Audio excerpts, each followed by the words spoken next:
Now this tale is this tale of the king and his hawk, and it's a tale about a famous historical person named Genghis Khan. The opening here says, Thomas Jefferson once advises about how to control our temper. When angry, count to 10 before you do anything, and when very angry, count to 100. Genghis Khan learned the same lesson 800 years ago. His empire stretched from Eastern Europe to the Sea of Japan. Okay, we're going to start the tale of the king and his hawk. Now, Genghis Khan was a great king and warrior. He led his army into China and to Persia, and he conquered many lands. And in every country, men told about his daring deeds. And they said that since Alexander the Great, there had never been a king like him. Now, one morning, when he was home from the wars, he rode out into the woods to have a day's sport. Many of his friends were with him, and they rode out gaily, carrying their bows and arrows. Behind them came the servants with the hounds. Now it was a merry hunting party, and the woods rang with their shouts and their laughter. They expected to carry much game home in the evening, and on the king's wrist sat his favorite hawk, for in those days hawks were trained to hunt. At a word from their masters, they would fly high up into the air and look around for prey, and if they chanced to see a deer or a rabbit, then they would swoop down upon it as swift as an arrow. Now all day long Genghis Khan and his huntsmen rode through the woods, but they did not find as much game as they had expected.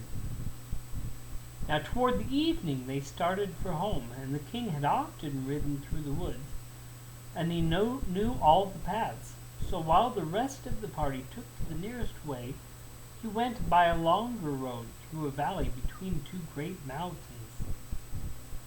The day had been warm, and the king was very thirsty.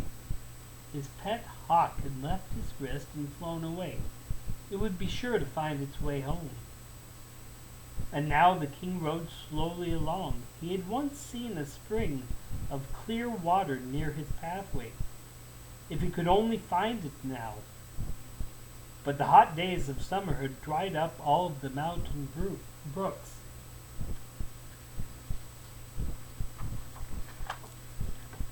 And now at last, to his joy, he saw some water trickling down over the edge of a rock. He knew that there was a spring farther up. In the wet season, a swift stream of water always poured down here, but now it came only one drop at a time. The king leaped from his horse. He took a little silver cup from his hunting bag, and he held it so as to catch the slowly falling drops of water. It took a long time to fill the cup. The king was so thirsty by now that he could hardly wait. At last it was nearly full. He put the cup to his lips, and he was about to drink it, when all at once there was a whirring sound in the air, and the cup was knocked from his hands. The water was all spilled upon the ground. The king looked up to see who had done this thing, and it was his pet hawk. The hawk flew back and forth a few times, and then alighted among the rocks by the spring. The king picked up the cup, and again he held it to catch the trickling drops. This time he did not wait so long, and when the cup was half full, he lifted it toward his mouth. But before it had touched his lips, again the hawk swooped down and knocked it from his hands. And now the king began to grow angry. He tried again for the third time, and the hawk kept him from drinking. The king was now very angry indeed. "How dare you to act so?" he cried. "If I had you in my hands, why, I would wring your neck."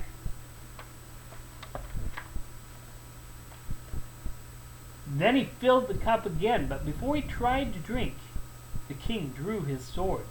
"Now, Sir Hawk," he said, "this is the last time."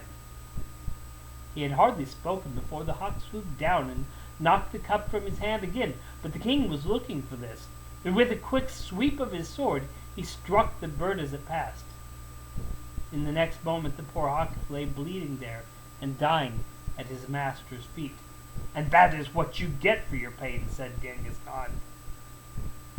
But when he looked for his cup, he found that it had fallen between two rocks, where he could not reach it. "Well, at any rate, I will have a drink from that spring," he said to himself. And with that he began to climb the steep bank to the place from which the waters trickled.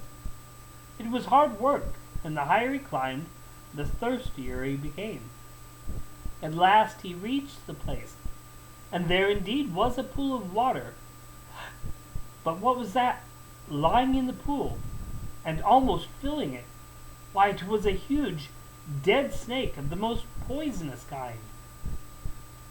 The king stopped. He forgot his thirst, and he thought only of the poor dead bird lying there down on the ground below him. "Why, the hawk saved my life," he cried. "And how did I repay him? He was my best friend, and I have killed him." The king clambered down the bank. He took the bird up gently, and he laid it there in his hunting bag. And then he mounted his horse, and he rode swiftly home. And he said to himself, "I have learned a sad lesson today, and that is, never do anything in anger."